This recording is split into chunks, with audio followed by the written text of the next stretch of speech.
Hello दोस्तों, ये polity की मेरी पहले वीडियो है और इसमें हम जानने की कोशिश करेंगे राज्य क्या है। क्योंकि हम सब एक राज्य के निवासी हैं, चाहे वो हम कहीं पे भी रहें। जैसे राज्य के अंतर्गत तमिलनाडु भी आता है, हैदराबाद भी आता है। राज्य के अंतर्गत जैसे बिहार एक प्रांत हो गया, बिहार के अंतर्गत राज्य है बिहार। उत्तर प्रदेश एक राज्य है।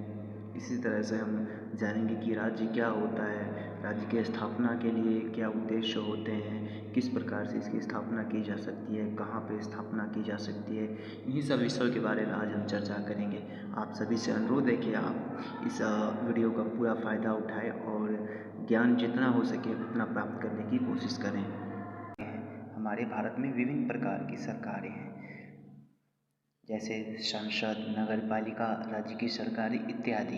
हम इन सब का एक साथ होना ही राज्य कहलाता है। राज्य एक संगठित एकीकृत इकाई है जो सरकार के अधीन होती है। अब दूसरा प्रश्न बनता है कि राज्य बन कैसे सकता है, इसकी शर्तें क्या हैं। तो हम हमेशा ध्यान रखेंगे किसी भी राज्य की होने की 4 शर्तें होती हैं।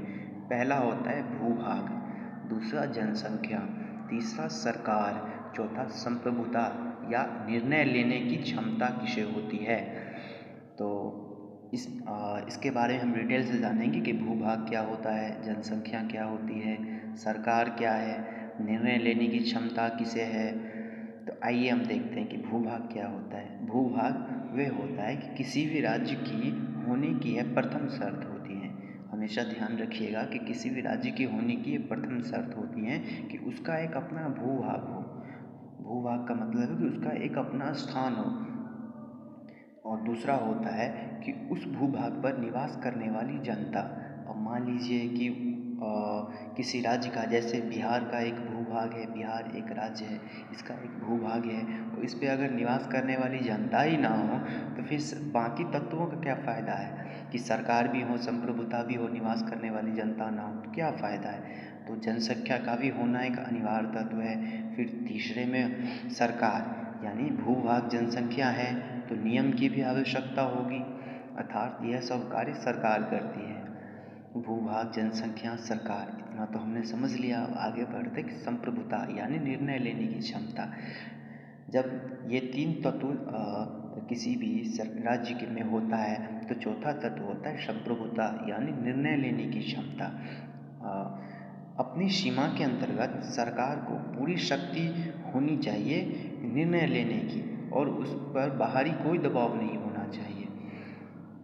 क्योंकि अगर निर्णय ही नहीं लिया जाएगा तो फिर सरकार की, संप्रभुता की, भूभाग, जनसंख्या, इन सब के होने का कोई फ़ायदा ही नहीं है। क्योंकि हम भी निर्णय के हिसाब से चलते हैं तो निर्णय लेना एक परम ज़रूरी कर्तव्य बन जाता है।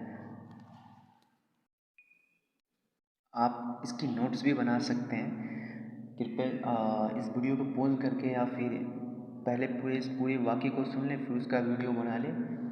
ज्ञान रहता है तो अच्छा रहता है। हमेशा ध्यान में रखना है कि राज्य में हमेशा 4 तत्व रहेगा तभी वो बन पाएगा। इन 4 तत्वों के अगर ना हो तो राज्य की कोई अस्तित्व ही नहीं है। ये 4 तत्व कौन कौन से मैंने पहले ये बताया था। भूभाग, जनसंख्या, सरकार, संप्रभुता यानी निर्णय लेने की क्षमता। ये 4 तत्व हमेशा विद्यमान रहेंगे।